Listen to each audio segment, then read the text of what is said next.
Well, good evening, everyone, and a warm welcome to Montreal Diocesan Theological College, a virtual welcome. My name is Jesse Zink. I'm the principal of the college here, and this webinar is about the book of Exodus, part of the Good Book Club in the Episcopal Church and also up here north in Canada. It's great to see so many of you joining us. I see lots of different time zones represented. So if you're out east in Newfoundland, where it's later in the evening, I say thanks for staying up. And if you're joining us from out west, see people on the West Coast here from Vancouver, I say, well, a happy late afternoon to you as well. It's wonderful to join together for this webinar in which we're going to be looking at this book of Exodus, a foundational text for Hebrew scriptures and also for Christian scriptures and for so much else as well.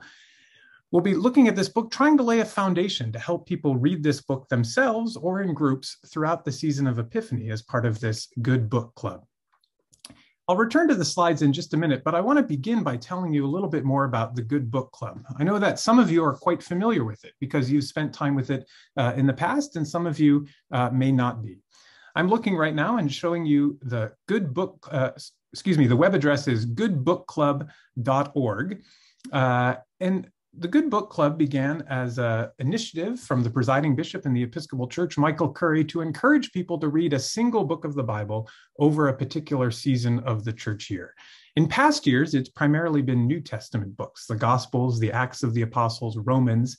This year, for the first time, we're turning to the Old Testament, the Hebrew Scriptures, and looking at the book of Exodus. And if you go to the goodbookclub.org, you'll find huge number of resources that you can access, different reflections on Exodus, other online learning opportunities offered by a variety of ministry partners from across the church to help people make sense of this book themselves during this season of Epiphany. Perhaps the most important thing on this website is under the Readings tab, and you can find a reading schedule to read the book of Epiphany, to read the book of Exodus throughout the season of Epiphany. Note that it's today, January 13th, so you've only missed the first 3 chapters if you haven't started yet. Don't worry, you can catch up pretty easily. You can also print off a very nice PDF of the readings if you'd like. I encourage you to do so and tick them off as you read along. Because the book of Exodus is longer than the Gospels and some of the other books that have featured in the Good Book Club in the past, in this season of Epiphany, it's only the first 20 chapters of Exodus that are being read. Some people will say that's the really key part. We'll talk about that. But you can continue in the season of Lent on the other side of the reading list if you want and read the remaining 20 chapters of Exodus as well. So this is a valuable resource. I know that many churches and other groups gather together to do this reading together and to use these resources together. I know that there are groups participating this evening in this webinar, and that's wonderful and terrific. We're glad to have you here, but it's also something you can do as an individual. Reading the Bible, especially with other people, is one of the most profound ways to deepen our Christian faith and grow as followers of Jesus. So I commend this to you and say that this webinar is fine, it stands alone, but it really only makes sense as part of the whole Good Book Club and your reading of the book of Exodus.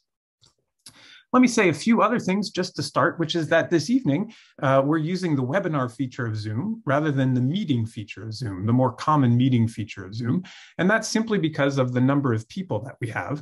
And so you aren't able to interact with other people as you may be used to in a meeting function, but you're still able to interact with me.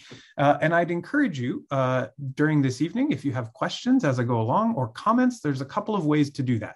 One is to use the chat screen, if you like. I've already used that a couple of times to welcome people. And you'll also notice on your menu bar a Q&A function. If you have a particular question, you can ask it through there. Just to note that if you use the chat screen and you don't want everybody to see it, make sure you just select host and panelists, and then only I'll be able to see it. And when I read your question and read it out loud, I won't use your name. But if you want everybody to see it and you don't mind, then you can just say everyone. We are recording this evening's webinar because there are people who want to be able to access it afterwards. After this webinar, you'll receive a You'll receive an email with a link to the recording as well as a link to the slides that I'll be using this evening. You're welcome to use those in whatever way seems helpful and valuable to you as part of the Good Book Club.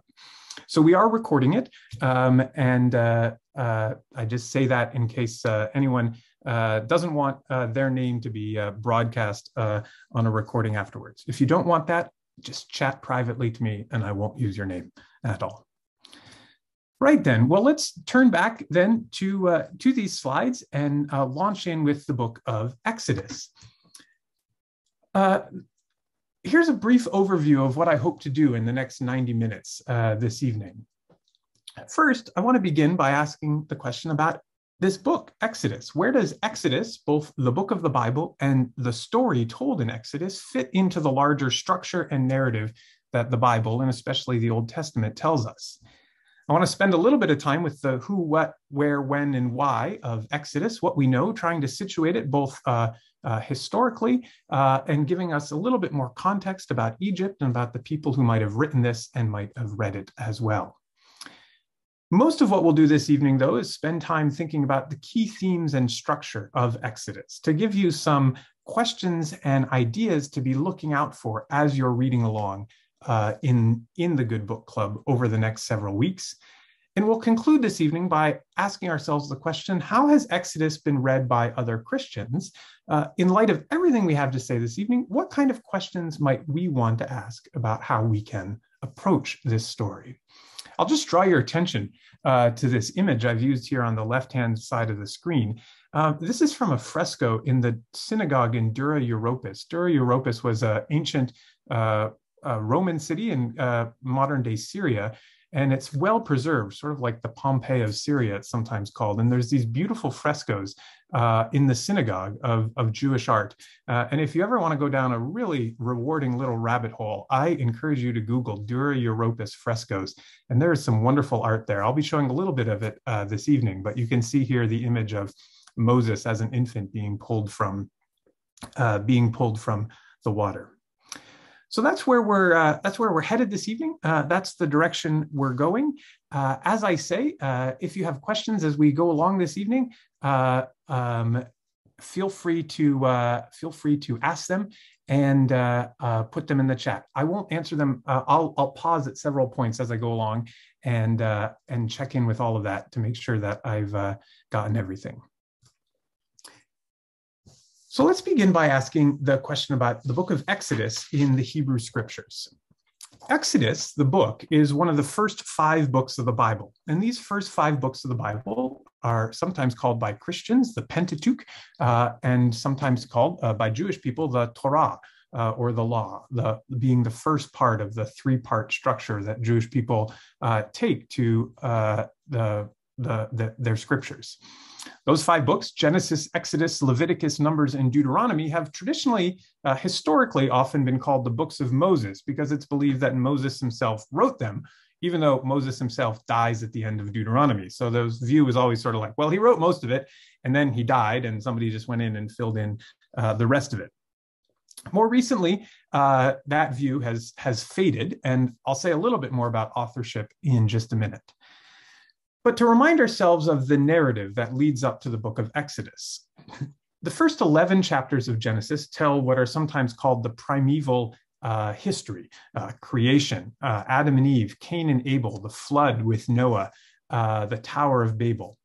And then it becomes more historical or narratively based with the onset of Abraham in chapter 12. And the bulk of the book of Genesis is about Abraham, Sarah, and their descendants, often called the patriarchs, Abraham, Isaac, and Jacob. And the book of Genesis ends with the descendants of Abraham in Egypt. They'd been in what we now call Israel and Palestine. The descendants of Abraham have ended up in Egypt because they've sought food at a time of famine.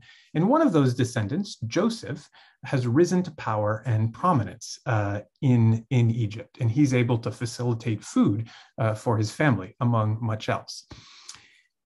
And that's the point of departure for the book of Exodus. Exodus begins and tells us a new king arose over Egypt who did not know Joseph. And this king said to his people, look, the Israelite people are more numerous and more powerful than we. Come, let us deal shrewdly with them, or they will increase. And that, we can say, is where the plot of Exodus gets started. These Israelite people, also sometimes called the Hebrew people, are in Egypt, but now there's a new king who doesn't know them, and the prominence and the security that they had once enjoyed is no longer. I love this satellite image because it gives us a kind of sense of the terrain of the story here. I've circled there on the screen the land of Canaan, the Holy Land, the Promised Land, Israel, Palestine, whatever you want to call it. That's where a lot of the book of Genesis is set. Abraham isn't born there, but Abraham ends up there, and that's where the patriarchs do their thing, with some wandering in various other places. Exodus, the first part of Exodus, begins in Egypt, probably on the east part of the Nile River, which is likely where the kingdom that the Pharaoh was in charge of was based, and it's also likely where the land of Goshen, where the Hebrew people lived, was. But these are not the only two places that are mentioned in the book of Exodus. Another important one is Midian. Midian is now on what we now call the Arabian Peninsula. This is where Moses goes at the beginning of the book when he has to flee Egypt, and he has a really important encounter there with God that we'll talk about. And then, of course, there's quite a lot of part of the Exodus that's set in what we now call the Sinai Peninsula. There's lots of wandering that goes on in the wilderness after the Israelite people are liberated, but before they arrive on the banks of the Promised Land, which they won't do in the book of Exodus in any event. So this satellite image helps me think about the geography of what's going on at this time. So you might be asking yourself the question, all right, so if this is what we know about the plot and the situation of Exodus within the story of the Bible, when did this Exodus actually happen? Well, there's a couple ways to answer that question. If you follow the internal chronology of the Bible, i.e., if you add up all the years that people were said to be living and how long they lived and who is whose descendants, people do this, not me. But if you add up the internal chronology of the Bible, people would say that Exodus probably happened around 1440 BC, so more than 1400 years before the birth of Christ. That's maybe not the most reliable way to do it. However, another way we might say is that there is reference in the book of Exodus to the building of the city of Ramesses. And we know that that was built during the reign of this guy, Ramesses II, who reigned in the 13th century before Christ. This is a statue of him that's now in the British Museum. We actually know a fair bit about Ramesses II. And so we might say that, well, if he was the Pharaoh, although there's no evidence that, the book of Exodus doesn't tell us he was the Pharaoh, but if he was the Pharaoh, we might think, well, maybe Exodus happened about 1250 BC. We do have evidence outside the Bible that in this period, Egypt was a powerful kingdom, and its reach extended beyond the modern day boundaries of Egypt.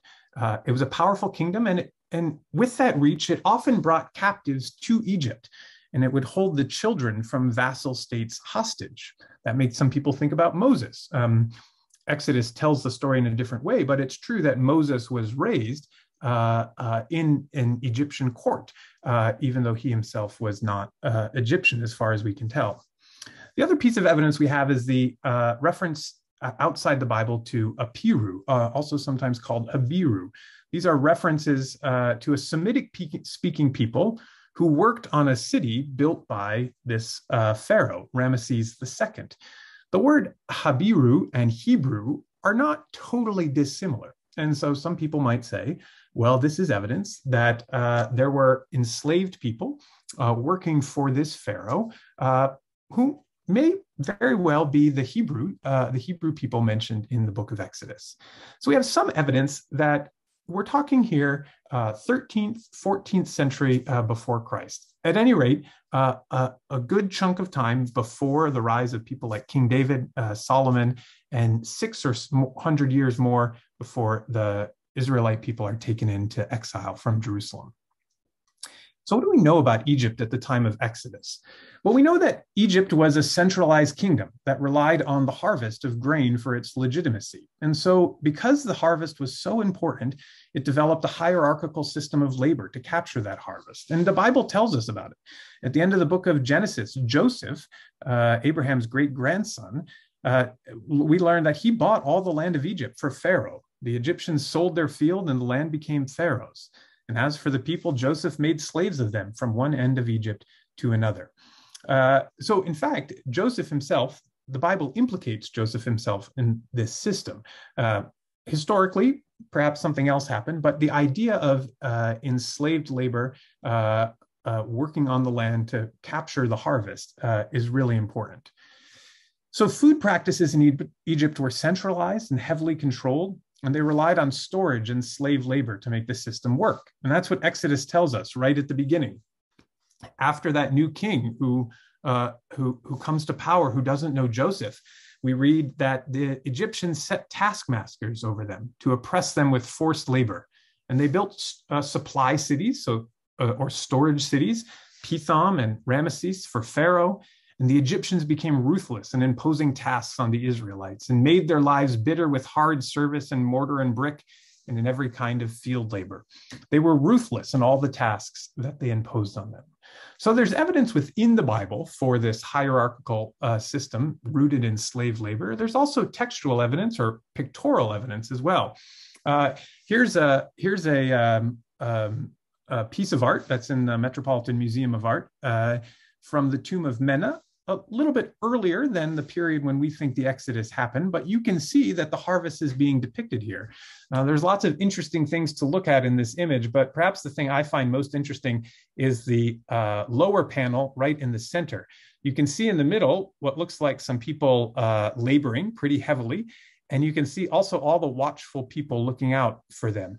These are, for lack of a better word, the bean counters. You can see this one up here seems to be counting things on the right hand little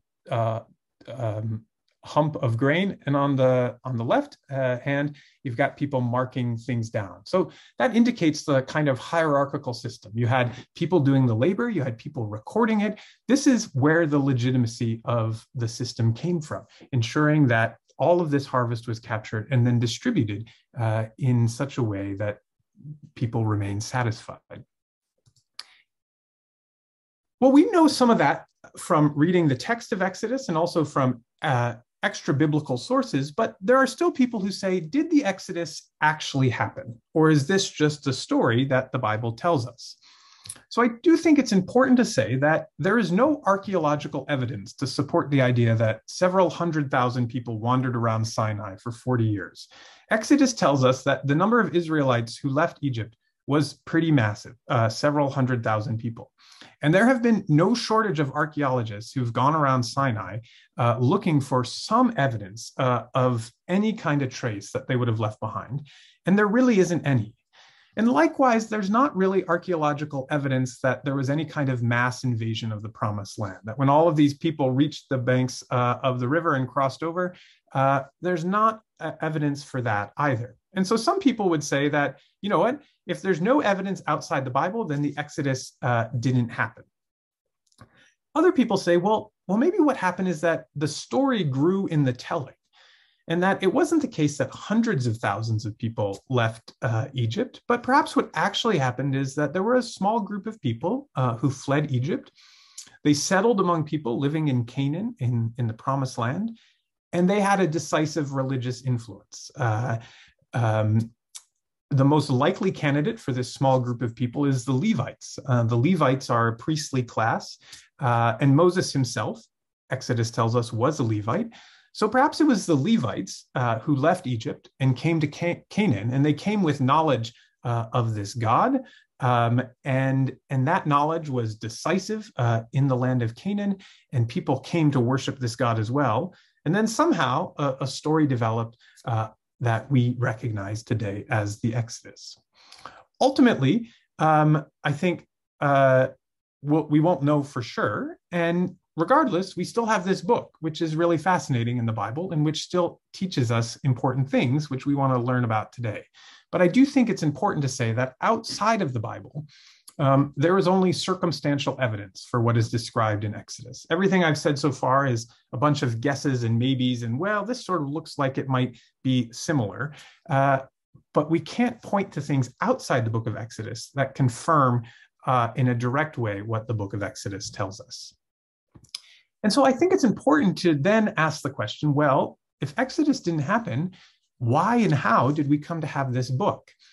And so I think it's important to say that Exodus was not written to record history as we understand history. I have taught history classes before, and when I teach history classes, I have pretty clear expectations for what I expect students to submit. Exodus would not pass muster in those classes. There's not a lot of footnotes. There's not a lot of critical engagement with sources. Instead, what Exodus is trying to do is take a huge number of genres of literature. If you read Exodus, and when you read Exodus, you'll see that there's divine speech in here. There's historical narrative. There are poems and songs. There are law codes. Exodus is taking all of this and putting it together into one story. And I do want to emphasize just how different some of this material is.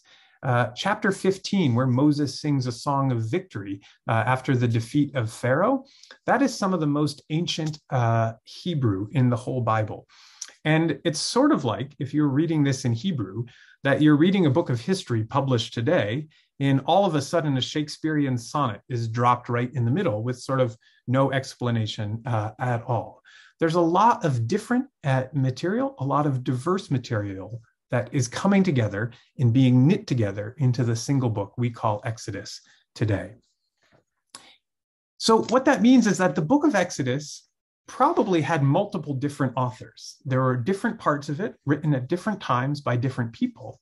And at some point, it was combined into a single book that we have today. And the reason it was combined into a single book was not to do history in the way that I might recognize in a class that I teach. Exodus was written to speak larger truths about God and God's people, and not to convey facts about a certain pharaoh or a particular set of circumstances in relation to leaving Egypt. Exodus is a document designed to teach faithful people, not be a historical record. The truths that Exodus wants to tell are theological truths about God and what it means to be God's people. They are not necessarily historical truths. So given that, we can ask the question then, when was Exodus written? We can guess that the events depicted in Exodus may have taken place 12 or 1300 or 1400 years before Jesus was born. But it's likely that it's almost certain, in fact, that the final book that we have today was not written then. In fact, it may have been written as much as 600 or 700 years later. Exodus is about the formation of a people before God and God's action to deliver this people. It is a message of hope to a people who are suffering. It is a message of hope in a time of change and tumult. And Israel experienced quite a lot of periods like this.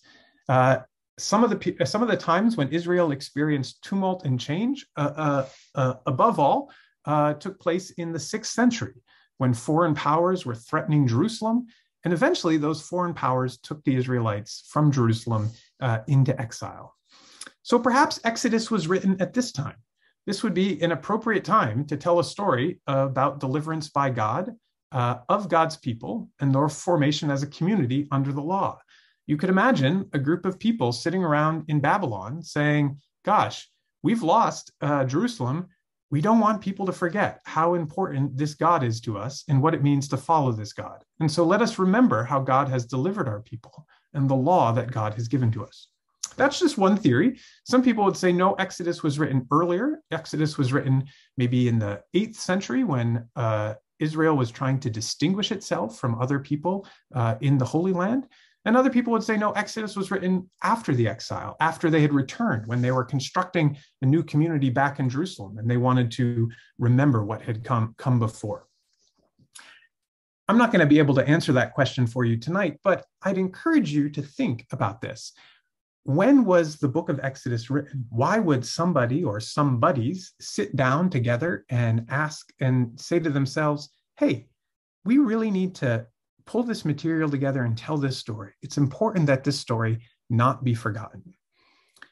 It seems probable that they did this to remind people of their distinctiveness and to call them to maintain that identity through relationship with God. So as always, when we read the Bible, there's a tension between the events described and when they happened, when they were recorded, and ourselves as readers of these scriptures today.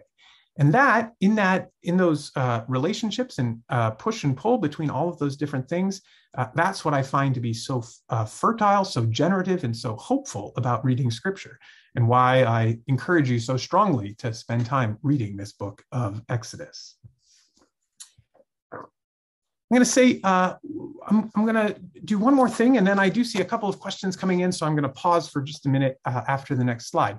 If you do have questions or particular comments that are coming to mind right now, I do encourage you to share them using the Q&A function or using the chat screen as well, and I'll get to them in just a minute.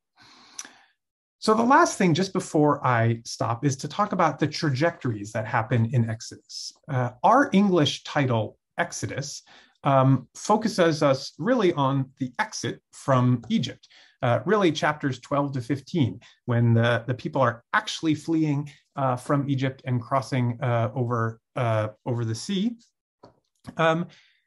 But in fact, Exodus is 40 chapters long, and the story it tells is much broader than just that confrontation with Pharaoh and the defeat of Pharaoh.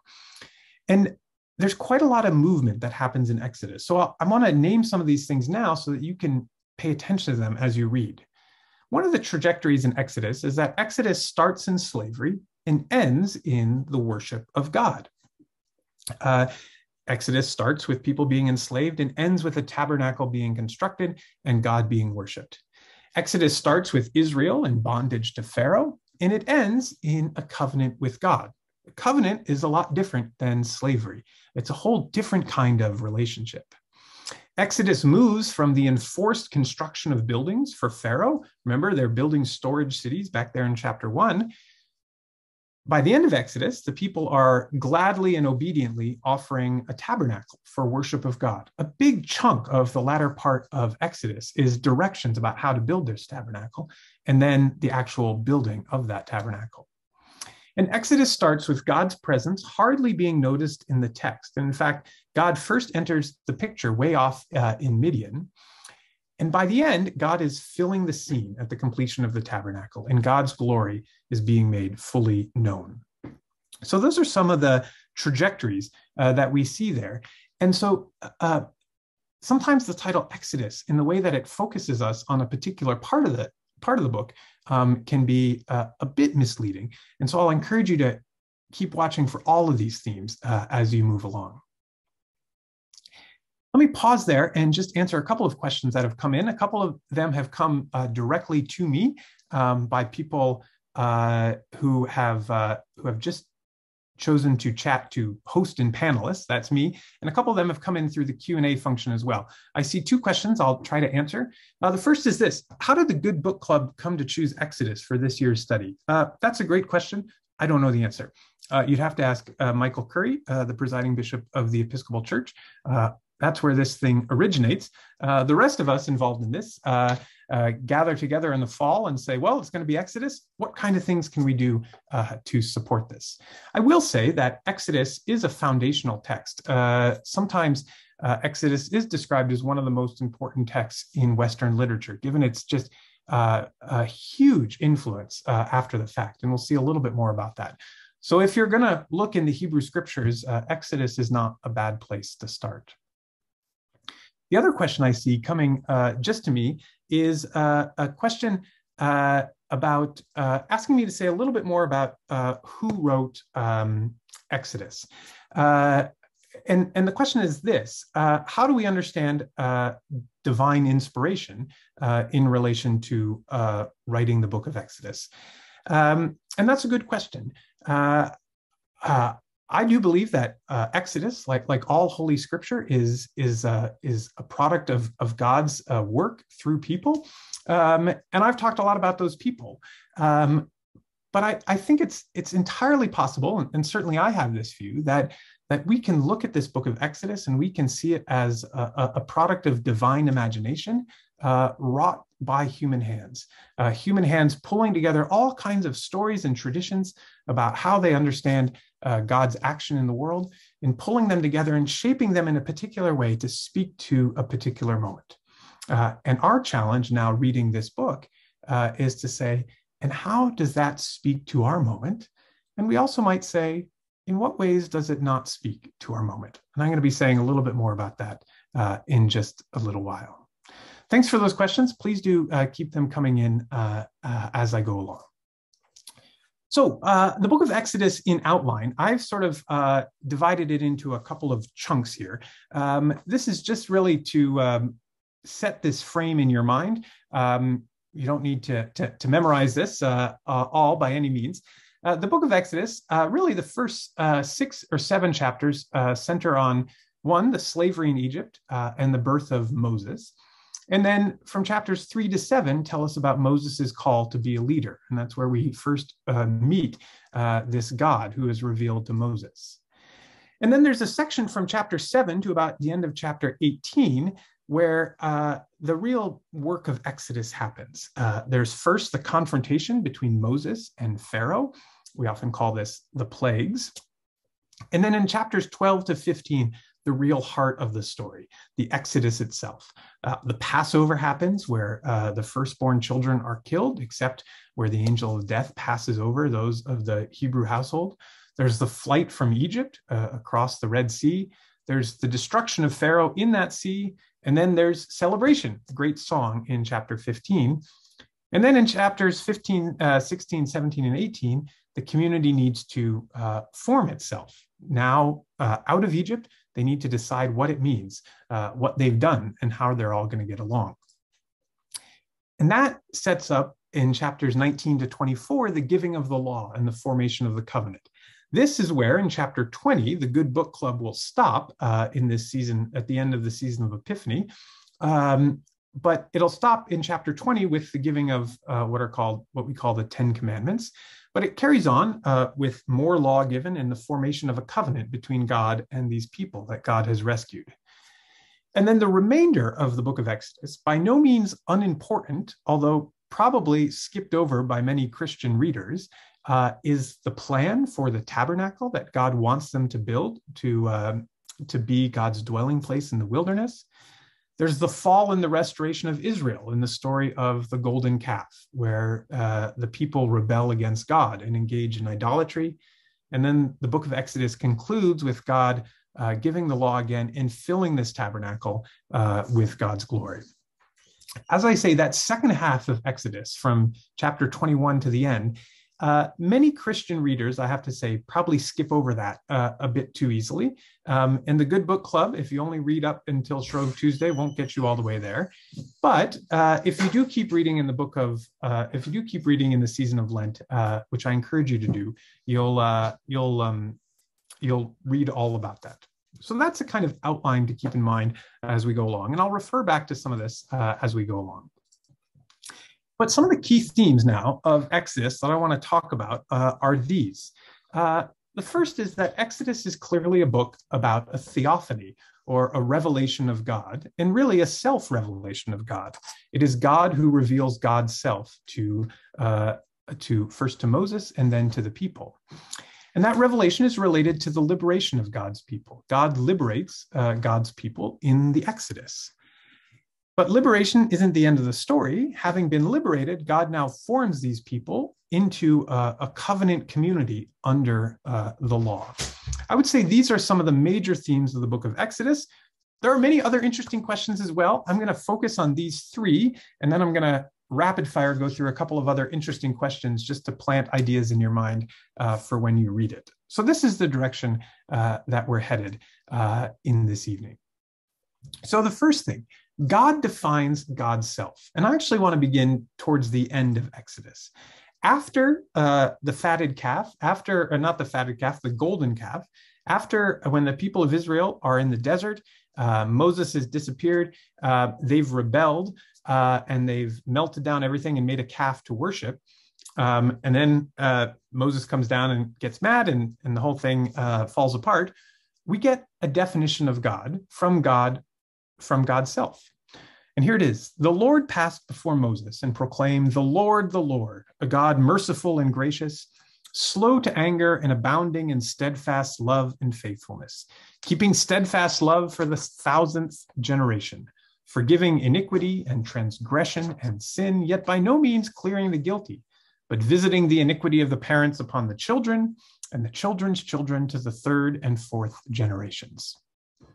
You may be familiar with some of this. That first part of it about merciful, gracious, slow to anger, abounding in steadfast love and faithfulness, that is repeated many times in Hebrew scriptures, in Numbers, Nehemiah, Psalms, Jeremiah, Joel, Jonah, and a number of other books as well. I think it's really important to hold on to this, to say that this is how God defines God's self before Moses. And God does this at a moment when God's people have rebelled against God and started to worship a golden calf. I think it's interesting as well to think about the theme of generation here. If you think to yourself, how many generations back in your family history do you know? I know like Ancestry.com and everything probably changes that answer, but for most of human history, most people probably could only think back about 2 or 3 or 4 generations before the story kind of faded out. And so to say that God visits iniquity on 2 or 3 or 4 generations means that, like, yeah, if somebody has bad luck, it was probably something one of their ancestors in recorded memory did. But God keeps steadfast love for 1,000 generations, i.e. beyond the scope of anything that anybody can possibly imagine, this superabundance of God's love. But who is this God? So that's what God says about God's self at the end. But the self-revelation of God begins right at the beginning of the book of Exodus. And it's important to say that God first reveals God's identity, not in Egypt, not in Israel, but in Midian. Remember, Midian is that part of the world that's now in what we call the Arabian Peninsula, the western part of the Arabian Peninsula. Moses is there on the mountain of Horeb, far to the east, beyond Sinai. And here in Midian, Moses has an encounter with the burning bush, and that burning bush is where Moses meets God. And we learn several things about God through this encounter. First, God is linked to what has come before. God says, I'm the God of your father, Abraham, Isaac, and Jacob. I'm the God of those patriarchs. We also learn that God sees suffering. I have observed the misery of my people who are in Egypt. I have heard their cry on account of their taskmasters. And we learn that God is with God's people. I will be with you, God says to Moses, when you go down into Egypt and when you come up. And this God also has a funny name. God says, I am who I am. Thus you shall say to the Israelites, God says to Moses, I am has sent you. Because Moses has kind of the classic call story of a prophet here. God says to Moses, hey, get up and go. And Moses says, oh, I can't do it. What am I going to say? I can't speak well enough. Who am I going to say has sent me? And God says, tell them, I am has sent you. So that's a kind of funny name for a God. And it's worth just spending a little bit of time on this. God's name is often represented in the English alphabet with the letters YHWH. In Hebrew, this is a transliteration of Hebrew, and it's a form of the verb of the word to be. For those of you who are really into Hebrew, it's the Hiphil third person singular imperfect. So it's something like he causes to be. Maybe this is reference to God as the creator. Maybe some people speculate it's just God's way of blowing off Moses. Like, you know what? It doesn't matter who I am. I am so far beyond your conception that I'm just going to give you this kind of nonsense thing. I am to make you stop asking this question. Christians have spent a lot of time with this I am that I am and so on. Some Christians have tried to link this to Greek philosophy and to say that God is absolute being.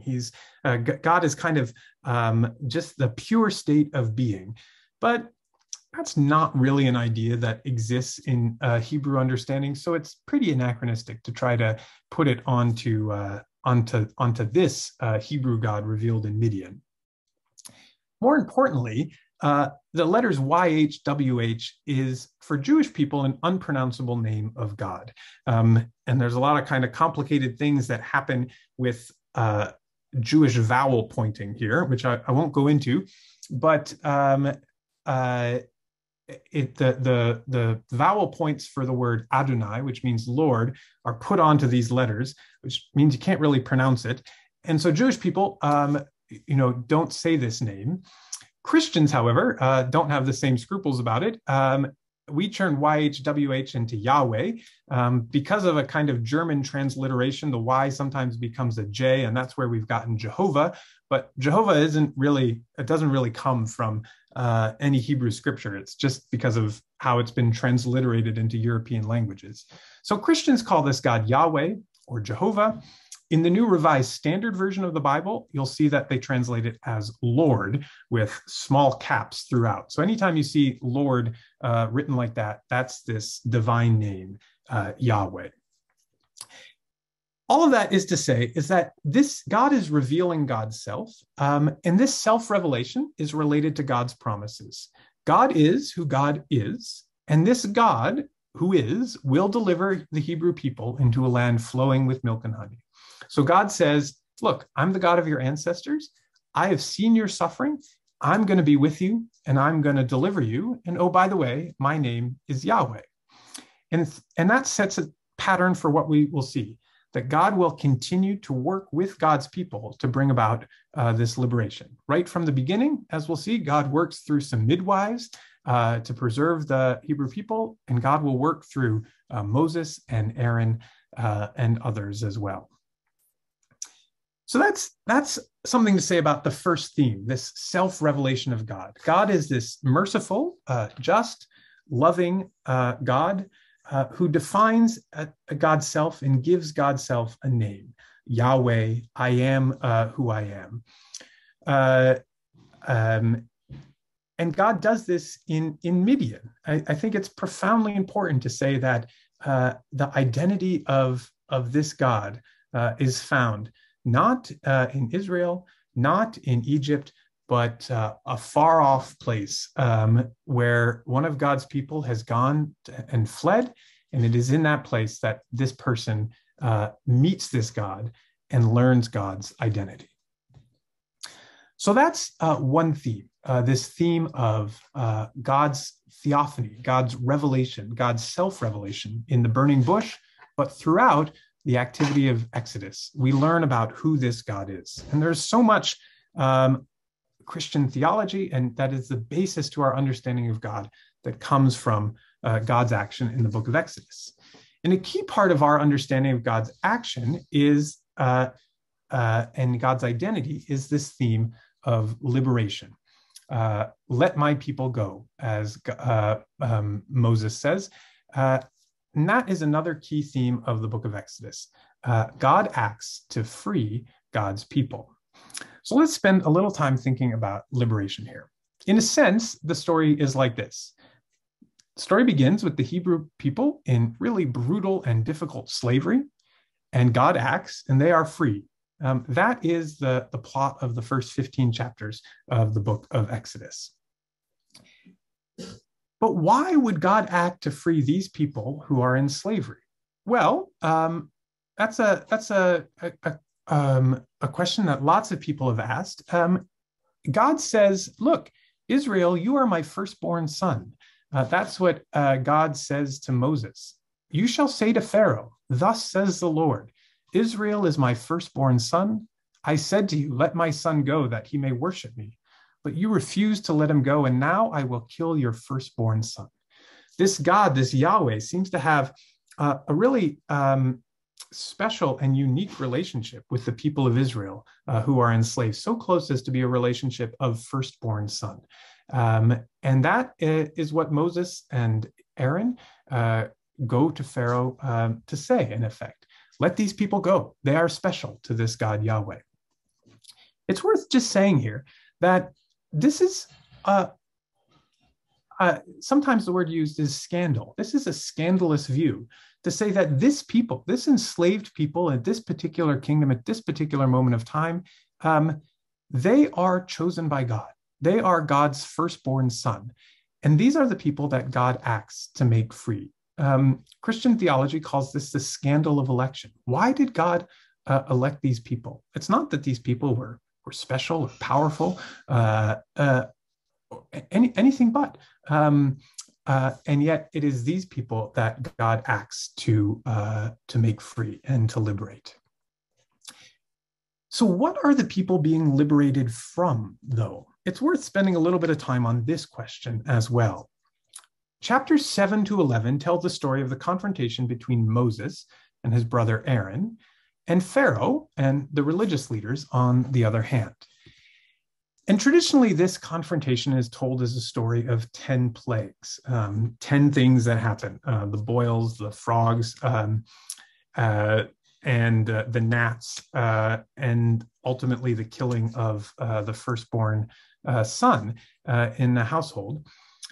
But actually, if we look at chapters 7 to 11, this is a clear place in which different source materials are being combined into a single narrative. And as you read chapters 7 to 11, I'd encourage you to just pay attention to this, because it's obvious in some places. In some of the confrontations between Moses and Pharaoh, Moses is all by himself. And in others, Moses and Aaron are together. That's kind of an indication that there's probably two different sources being combined together. Some people remember this story as Moses confronting Pharaoh, and some people remembered it as Moses and Aaron confronting Pharaoh. There's also, if you were to read in the Hebrew, this wouldn't be clear in most English translations, there are different verbs being used to refer to the hardening of Pharaoh's heart. The text tells us that Pharaoh's heart is hardened, but there's actually a couple different verbs that are being used. That's another indication that we have different sources, different authors who originally recalled some of these stories, wrote them down, and then somebody else put them all together into a story of 10 plagues. So why is this important? Well, it's important because actually not all of these plagues are plagues, so-called. Some of them we might more accurately classify as signs. One of the most significant of those is when Aaron turns the water of the River Nile into blood. That is a plague. It has some bad impacts, but really it's more a sign of Aaron's power through Yahweh. And the reason I'm spending time on this is to tell you that what these various encounters are showing us is that liberation is needed on multiple fronts. It's clear that the people of Israel need liberation from the oppressive rule of Pharaoh. That's clearly a key part of Exodus. We might call this political liberation, national liberation, but they are enslaved. Pharaoh rules over them. That's not a good situation. They need to be free. That's the let my people go. But it's not just that as well. There's also a kind of religious liberation or spiritual liberation that is needed. In this story, these chapters 7 to 11, the officials who are with Pharaoh, they're often translated as magicians into English. I think that's how the New Revised Standard Version translates it. But it's actually probably more accurate to call them religious functionaries who serve the Egyptian religion. You can imagine how some Jewish people would call these people, oh, they're just magicians, but they're really like people who are serving the Egyptian religion. And there's confrontations between Moses and Aaron, especially Aaron, and these magicians. So again, to use the water into blood example. In chapter 7, Aaron turns the water into blood. The fish die, and the river stank so that the Egyptians could not drink its water, and there was blood throughout the whole land of Egypt. And then, here's what is interesting and tells us the kind of contest that's going on. Pharaoh's magicians did the same thing by their secret arts. Why would they want more blood in the water? Why are they doing the same thing that Aaron did? You think they want to like undo what Aaron did. No, they're doing the same thing. And what that indicates to me is that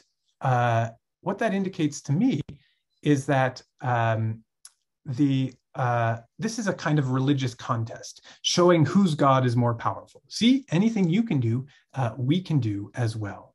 And what that's demonstrating is that the confrontation that's happening here is not just between Moses and Pharaoh, let my people go so they can have political freedom. What's needed here as well is freedom from religious oppression. Moses, and especially Aaron, who will go on to be the priestly figure in this story, Moses and especially Aaron are in these confrontations with Pharaoh, demonstrating the need not only for national liberation, but also demonstrating the religious superiority of Yahweh and the need for the Israelite people to be freed from this religion. One question that raises for me is that when we think about liberation today, what is it that people need to be liberated from? What is it? What are the many domains of oppression that people may experience from which we need liberation? Here in the book of Exodus, we certainly see more than one kind of liberation. So where does this liberation actually take place? I've put up here another image from the Dura Europos synagogues, this well-preserved synagogue in Syria. I didn't say earlier, was tragically destroyed in the violence in relation to ISIS, but many of these frescoes still survive on the internet. Here's how the frescoes depict the crossing of the Red Sea. You can see a very Semitic-looking Moses with his staff in his hand and people drowning in the water. So where does this liberation happen? Well, we know that after these confrontations, these plagues and these signs, Pharaoh finally lets the people go after the firstborn children are killed.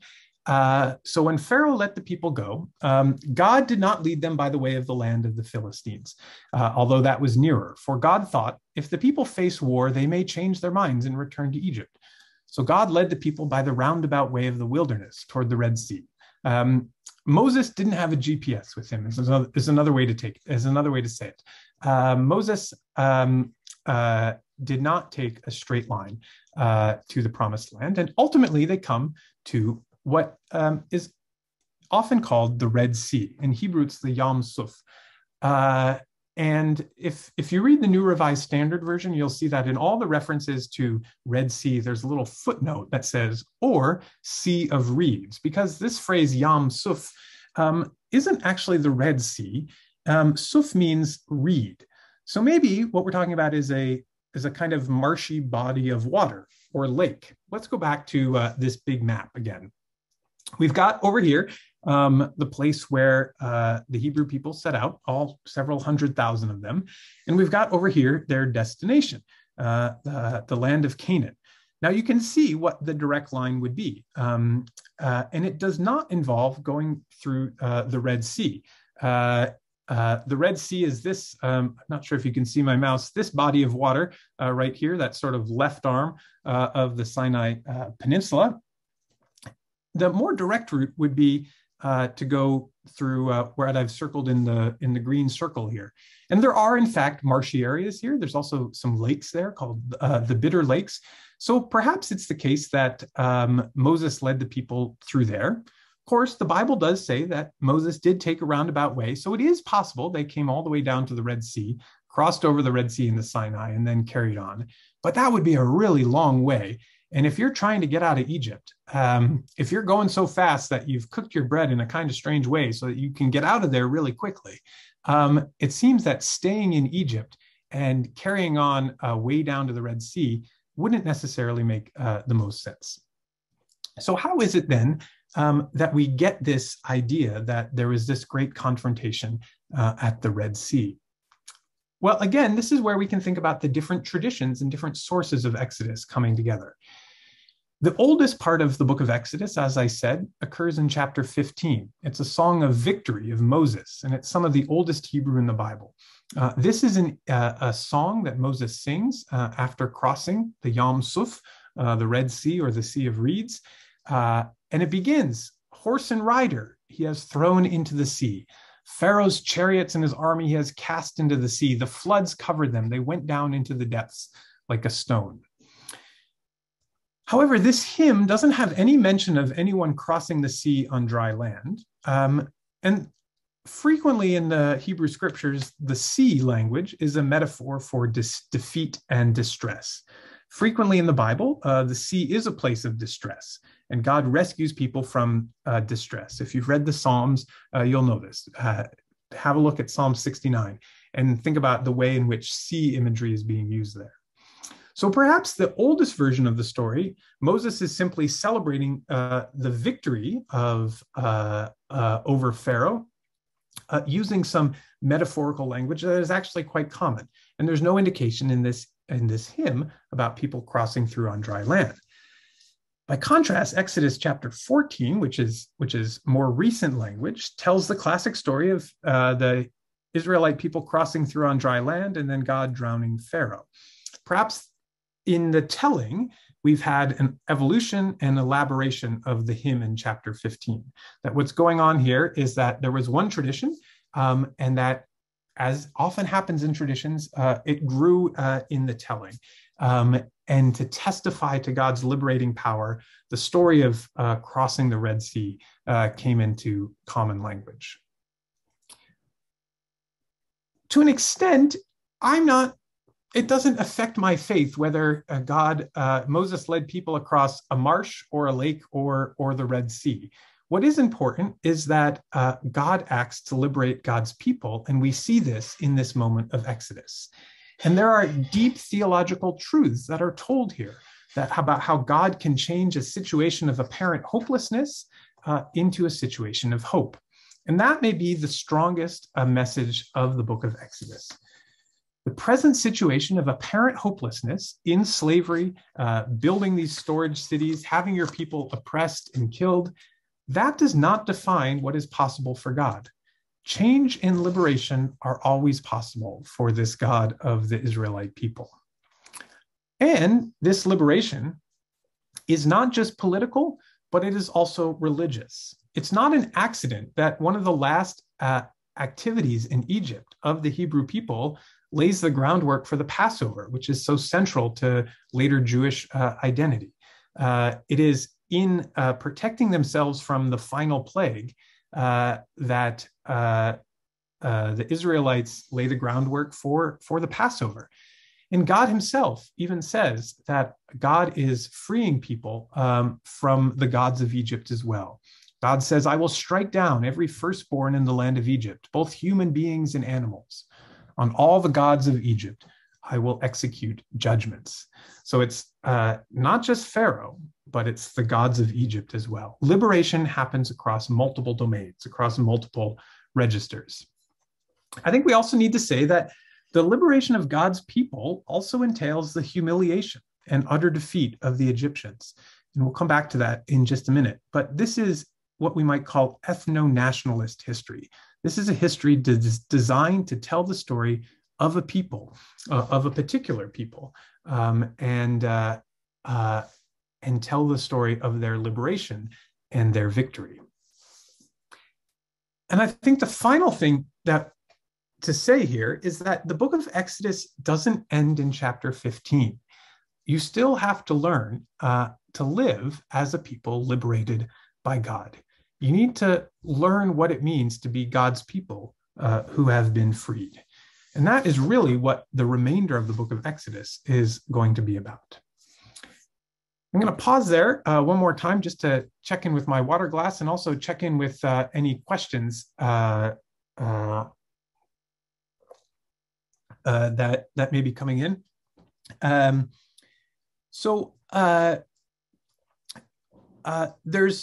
There's one question that's just asking me a bit more about translation of Red Sea and Sea of Reeds. So just to be clear about what I was saying is that the Hebrew phrase Yam Suf, Suf means reeds. So it's the Sea of Reeds that we're talking about. But it's come to us often as Red Sea, and many Bibles translate it that way as well, and some qualify that as well. I've given you the Hebrew, and the English translations are there as well, and I'll let you make your own decision about which one you want to adopt. What I was trying to say is to give some explanation for how we may have got to this place of a common understanding about the Red Sea being the place where this took place. Let me keep moving here. So this is the final theme of the, I think, major themes of Exodus is precisely this: living as a liberated people. So there you are. You've crossed over the Red Sea or the Sea of Reeds or whatever. Your oppressor is dead. You're facing this wilderness ahead of you. You're pretty sure that God is with you and on your side. So what do? What's the first thing that you should do? Well, you find something to eat and find something to drink. And right after that song of victory in chapter 15, there's a story about finding some water. And then in chapter 16, one of my favorite stories in the book of Exodus, finding something to eat. And here's how it begins in chapter 16.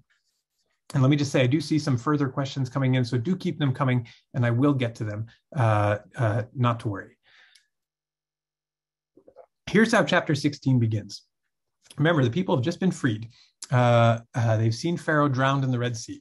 The whole congregation of the Israelites complained against Moses and Aaron in the wilderness. The Israelites said to them, "If only we had died by the hand of the Lord in the land of Egypt, when we sat by the flesh pots and ate our fill of bread. For you have brought us out into this wilderness to kill this whole assembly with hunger." That complained against, famously translated in the King James Version as the Israelites were murmuring. There's a lot of murmuring that takes place in the desert once they get out there. Living as a liberated people isn't all easy right away. And the story that results is the story that we call manna in the wilderness. Israel is building a new society. There's a new economy, and food production is central to both the society and the economy. Recall that food production was central to their oppression in Egypt. Food is important to their religion through the Passover.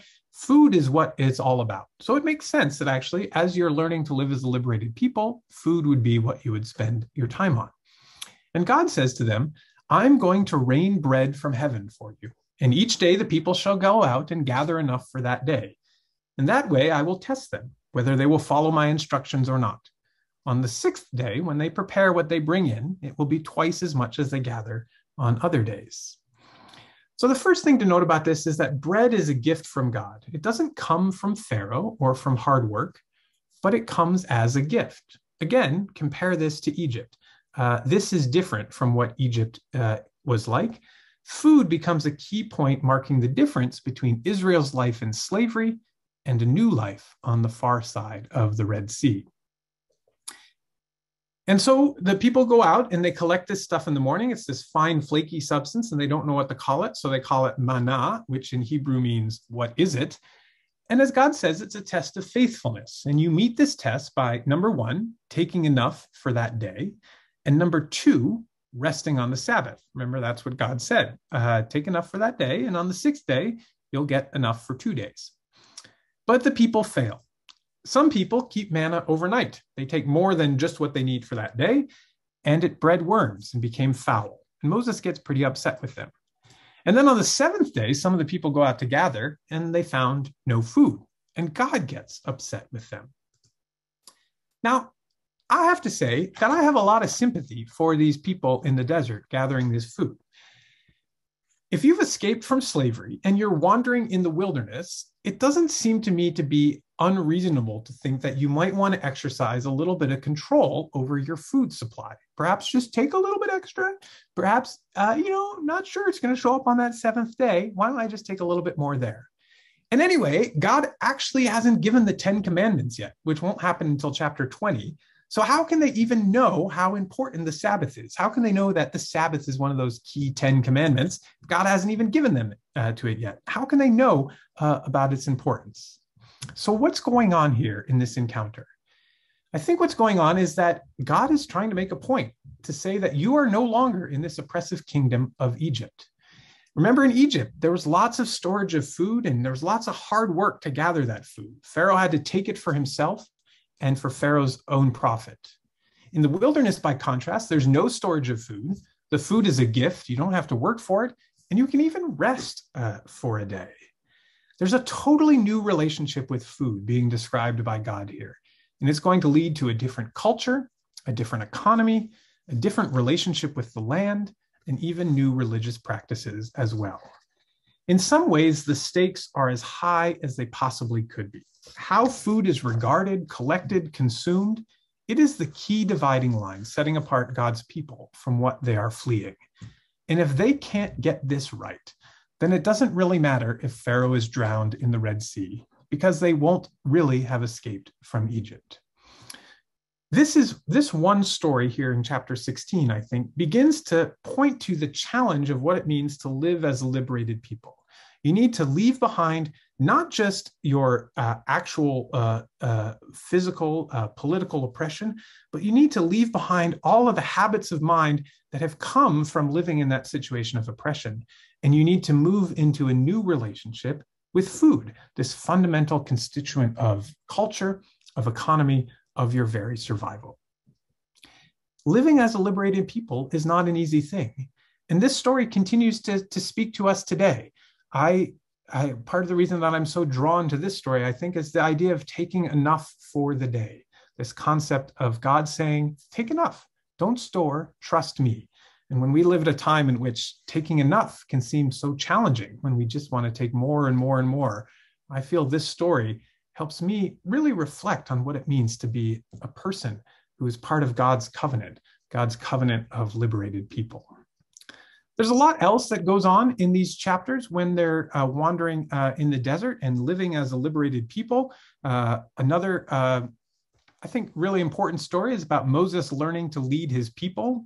He has this back and forth with his father-in-law Jethro in chapter 18, where Moses says, gosh, I'm just doing so much work. Like these people got so much for me. And Jethro says, hey man, like learn to delegate.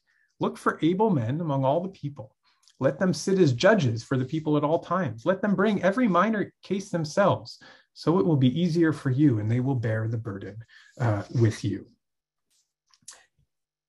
All of this wandering in 16, 17, 18 sets up in chapter 19 and especially in chapter 20, the giving of the law.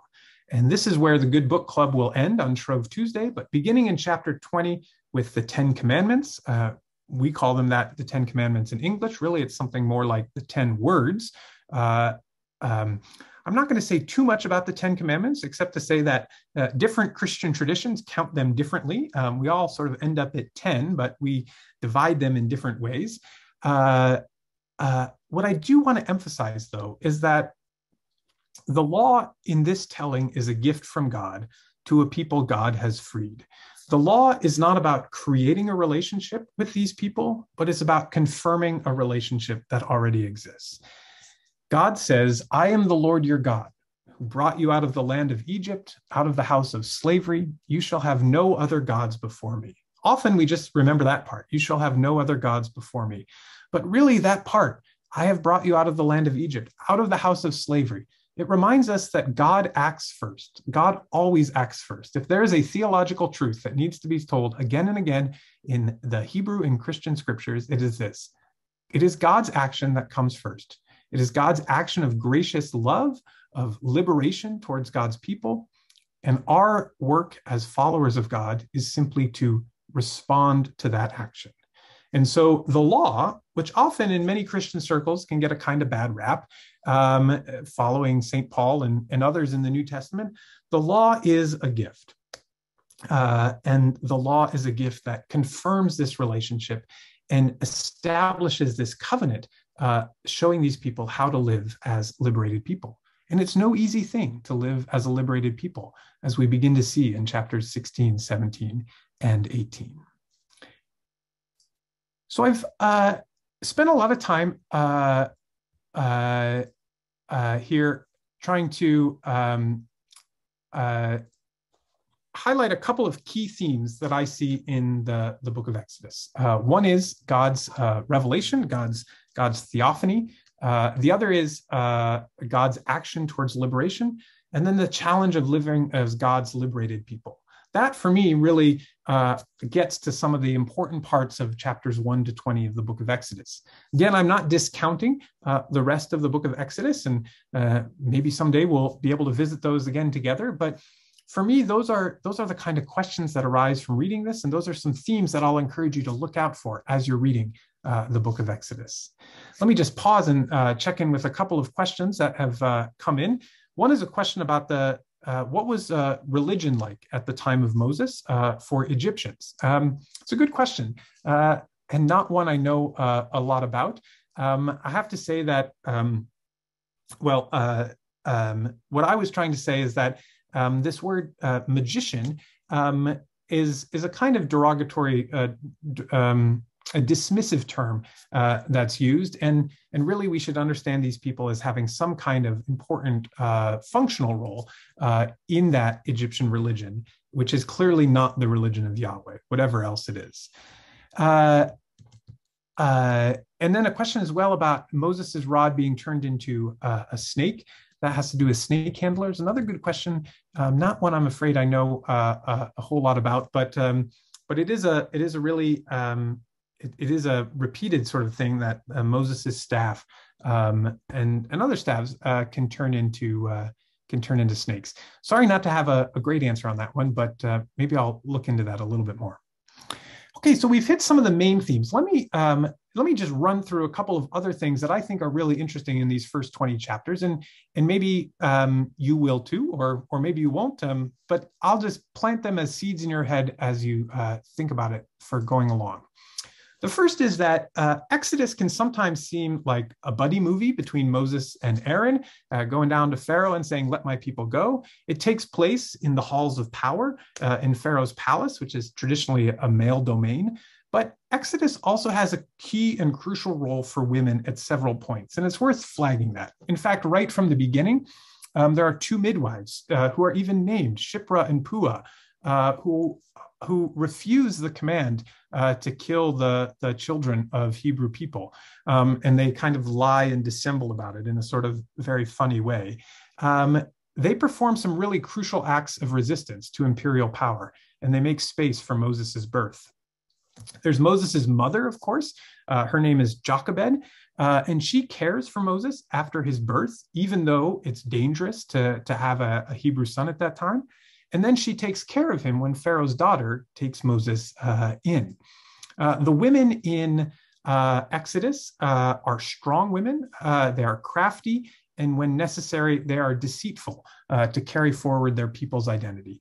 God needs to work with people to bring about liberation. That's why Moses is there. But God also needs women to help God do that. If Shiphrah and Puah weren't there, this whole story wouldn't have got off the ground. The other woman who appears only briefly in Exodus is Miriam, who's often understood as Moses' sister.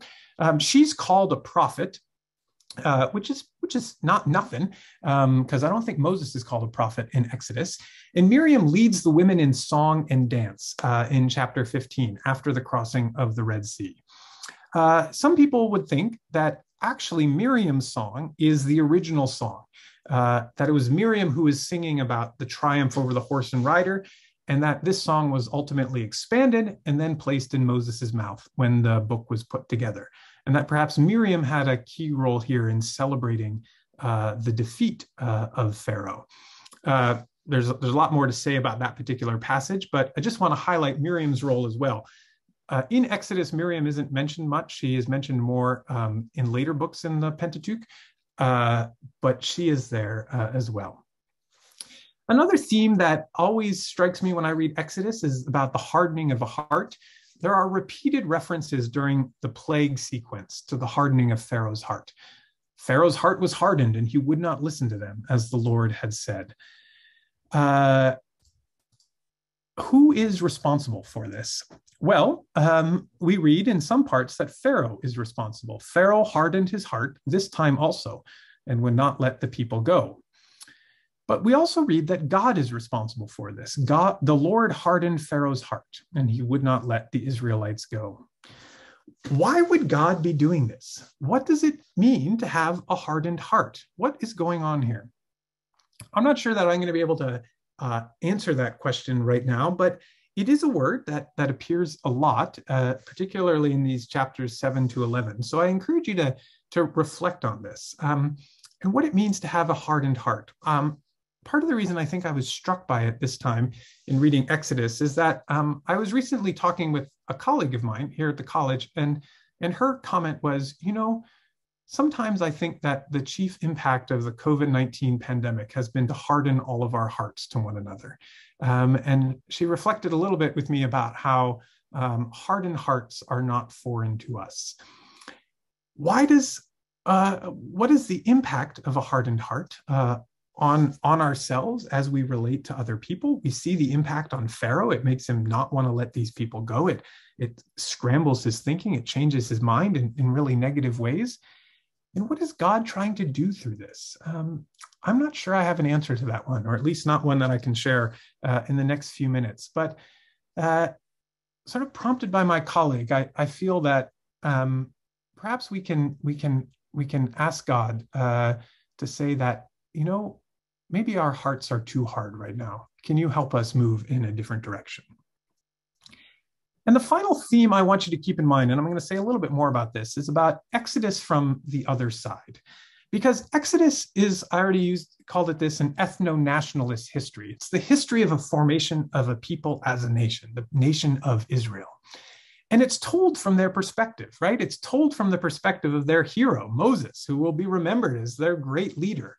And so it's easy for us reading it today to focus on this moment of liberation, the destruction of Pharaoh, the giving of the law. This is a triumphant story, but we need to acknowledge that this liberation also leads to the destruction of another people. Right in that section of chapters 16, 17, and 18, when the people are learning to live as a liberated people, they encounter the Amalekites, who are a semi-nomadic group of people who are depicted as enemies of Israel at various points in Hebrew scriptures. And the Amalekites attack and are defeated by Joshua with help from Moses' raised hand. And then the Lord said to Moses, write this as a reminder in a book and recite it in the hearing of Joshua. I will utterly blot out the remembrance of Amalek from under heaven, i.e., they've been entirely destroyed. Is this what it means to learn to live as a liberated people? And of course, the liberation from Egypt, the exodus from Egypt, leads to the settling of the land of Canaan, the promised land. And what happens in the promised land is what we might today call genocidal violence, described in the book of Joshua, in which the people utterly wipe out the people who were living there. Now, I've already said there's not a lot of archaeological evidence that actually happened, but whether or not it actually happened, it's still remembered as being happened, and it's still part of that story. And I'm going to say a little bit more about how Exodus has been used, just as I wrap up here. But those are some questions that I want you to keep in mind as you read, about the role of women, about this hardening of heart, and about what it might mean to read Exodus from a different perspective than that of the people of Israel. I see several questions coming in, so I think some of them are going to be answered. Yes, I see one question that's asking me about how other people in oppressed conditions have read Exodus. And that's exactly where I'm going to go. So let me turn to that question right now, which is about the afterlife of Exodus. I said earlier that Exodus may be one of the most influential works in Western literature, even though it's not actually Western literature as we'd understand it, but it's certainly become a foundational text for Judeo-Christian cultures. The first thing to say is that the rest of Scripture is replete with references to Exodus. Here is just one of them from the prophet Isaiah. Was it not you who dried up the sea, the waters of the great deep, who made the depths of the sea a way for the redeemed to cross over? So the ransomed of the Lord shall return and come to Zion with singing. People at the time of Isaiah, time of exile, are looking to return to Jerusalem, and they are comparing themselves to that moment of Exodus. There's lots of other moments in the Hebrew scriptures where there's callbacks to Exodus, especially in the Psalms and in other places. In the New Testament as well, Jesus himself links the Last Supper with the Exodus and the Passover. Jesus says at the Last Supper, "This is my blood of the covenant." That's pretty similar to something Moses says after the giving of the Ten Commandments. Moses says, "Behold the blood of the covenant." St. Paul in 1 Corinthians will refer deliberately to Exodus, sometimes in kind of obscure ways, to make a case for baptism as well. So Exodus is foundational to the experience of God's people, even as we have recorded it in the Old and New Testaments of the Christian Bible. But even since then, Exodus has been pointed to in a huge number of ways. And I want to give you a couple of examples just as we end this evening. Here's one. This woman, Catherine Parr, the last wife of Henry VIII, wrote a book. She was actually a bit of a prolific author. And shortly after her husband died, Henry VIII, in England, she wrote this book, Lamentations of a Sinner. And she said this: "Our Moses, and most godly wise governor and king, hath delivered us out of the captivity and bondage of Pharaoh. And I mean by this Moses, King Henry VIII, my most sovereign, favorable lord and husband. And I mean by this Pharaoh, the bishop of Rome, who hath been and is a greater persecutor of all Christians than ever was Pharaoh of the children of Israel." There were a lot of Protestants who saw themselves as the people of Israel, being led out from bondage to Rome and into a new kind of liberation in the future. And in fact, particularly in the United States, this language has been used a lot as well. The Pilgrims and Puritans, who in the early 17th century came to New England, they often pointed to Exodus. The Puritans saw themselves as the Israelites. The Egyptians were the papists or the English rulers that they were fleeing. The Canaanites, the people in the Promised Land, were Native Americans. England was their Egypt, and New England was their Promised Land, their Canaan that they were headed to. William Bradford, one of the leaders of the Mayflower community, compared the Pilgrims to Moses and the Israelites when they went out of Egypt. John Winthrop, who is the governor of the Massachusetts Bay Colony, he said his journey to the New World was similar to how God carried the Israelites into the wilderness and made them forget the flesh pots of Egypt. And John Cotton, who was one of the leading ministers of the Massachusetts Bay Colony, said this: "We have been further given certainly to know that within these late years there hath, by God's visitation, reigned a wonderful plague, in a manner to the utter destruction, devastation, and depopulation of that whole territory." In other words, John Cotton is celebrating the European diseases that came to New England and devastated, decimated, depopulated indigenous populations that were there. And he's doing this in ways that clearly point back to Exodus and the plagues, and also the destruction of the people that the Israelites encountered. Of course, on the other hand, Exodus has also inspired movements for freedom and liberation in human history. Many of us are probably familiar with the African-American spiritual dating to the Civil War. "When Israel was in Egypt's land, let my people go. Oppressed so hard they could not stand, let my people go." And then, just in case you missed it, "Go down, Moses, way down in Egypt's land. Tell old Pharaoh, let my people go." And I want to say, in preparing for this, I was reading more about how Exodus has been used, and there are so many examples of how Exodus has been used throughout history, especially for freedom and liberation. If you ever want to go down another interesting rabbit hole, read about the Exodusters from the American South after the Civil War, the Exodusters. More recently, in the 20th century, something called liberation theology has been developed. And liberation theologians, primarily those working initially in Latin America, looked to the book of Exodus as a paradigm of liberation. The first book in this whole liberation theology movement was by the Peruvian theologian Gustavo Gutierrez, who wrote a book called A Theology of Liberation. And he says Exodus is the breaking away from a situation of despoilation and misery, and the beginning of the construction of a just and comradely society. It is the suppression of disorder and the creation of a new order. So Exodus has been used so many ways across history. Here's just a few examples. Liberation theology has developed in lots of different ways. Palestinian liberation theology, Dalit theology in India, Black liberation theology in the United States. And even as it has developed in that way, people have begun to raise questions about it as well. And often those voices come from indigenous people. And so I want to conclude by going back to reading Exodus from the other side. This man, Robert Warrior, in an article he wrote in 1989, had this to say. He said, you know, we really can't have liberation theology applied to Native Americans, because the obvious characters in the story for Native Americans to identify with are the Canaanites, the people who already lived in the Promised Land. It is the Canaanite story that has been overlooked by those seeking to articulate theologies of liberation. Especially ignored are those parts of the story that describe Yahweh's command to mercilessly annihilate the indigenous population. He says the covenant, in other words, has two parts: deliverance and conquest. So liberation theologians would say, hey, we oppressed people in Latin America, we are like the Israelites. God is leading us to liberation through the Red Sea, away from our oppressors and forming us as a liberated people. All of you come with us. Let us be liberated together.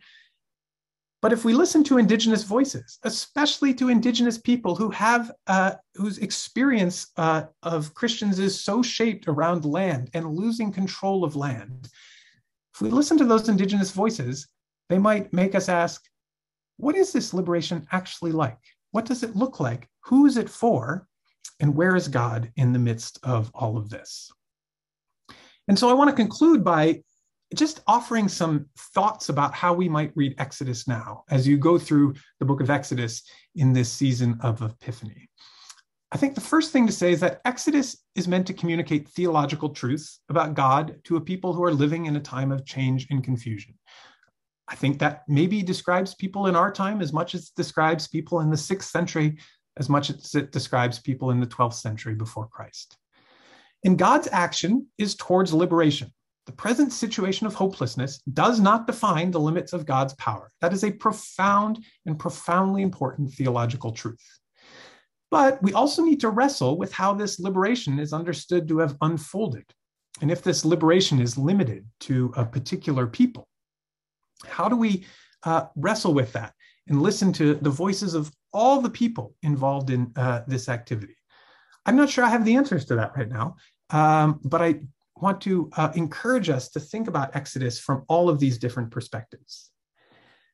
God not only liberates, but also provides a form and a structure for living as a liberated people. It's not enough simply to get to the other side of the Red Sea and to celebrate the defeat of Pharaoh. We also need to find some way to live together. The liberation doesn't lead to independence. It leads to the interdependence of a rightly ordered community. And that's what God is teaching the people in chapter 16 and other places, I think, but it's what God teaches the people in the law as well. The law is a gift to structure this society, to work towards the glory of God and have it dwell in our midst. And finally, I think the lesson of Exodus is that God's action in the world happens through surprising and unexpected people. It happens through midwives. It happens through women who are forced to give up their children. It happens through prophets who don't want to be prophets, who don't want to lead God's people. All of these people work in Exodus to bring about God's liberation, and we should not expect anything different about the kind of people that God calls to work towards liberation today. Let me say thank you to all of you for being present for this webinar this evening. I realize we're just out of time. I'm going to just run through a few final things, and then I'll stay online because I do see a few final questions to answer. Let me just say the next steps are to read Exodus. This webinar may be fine, but look, it doesn't let you off the hook from actually reading the Bible for yourself. So please go to goodbookclub.org, download the reading list, and read this book. Find somebody else to read it with. Read it as a group. Meet with somebody on Zoom. Go through the reading list together and see where you're hearing God speaking to you through this text and the questions that arise from reading this text. As I say, you'll receive email, hopefully tomorrow, with this recording, a link to this recording, these slides, and the other online resources that are available on goodbookclub.org. Feel free to use them in whatever way they're helpful. And feel free as well, here at Montreal Diocesan Theological College, we've got lots of online courses coming up this winter, some in similar format to this and some in other formats like this. Please feel free. And the Good Book Club is a bunch of organizations that come together. If you found value in this, we would love it if you could support our ministry here at Dio so that we can continue to do this sort of thing. You can do that online, montrealdio.ca/support.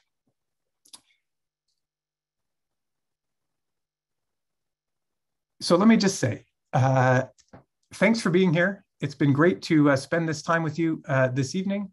God bless you in all of your reading, all of your following of Jesus, and especially in this season of Epiphany, in your reading of the book of Exodus. Have a great night. Thank you.